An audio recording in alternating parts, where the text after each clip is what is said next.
How to sign up for Grindr dating app. Hi everyone, welcome back to our channel. In today's video I'll guide you on how you can sign up for Grindr dating app, so make sure to watch the video till the end. In order to sign up for Grindr dating app, it's actually quite simple. All you have to do is go ahead and then first of all make sure to launch the Grindr application over here.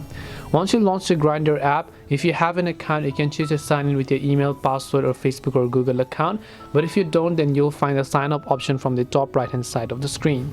Once you find the sign up button from the top right, just tap the next option and then tap the accept button. Again tap on next, again tap on accept.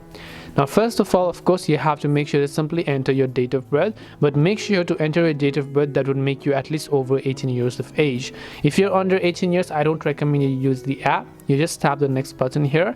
Now all you have to do is choose the email and the password you would like to create, or you can also simply select your Facebook or Google account to log in with. This way you'll be able to sign up for the Grindr dating app. Hope this video was very helpful. If you have any questions, feel free to leave them down. Thank you for watching and see you in the next video.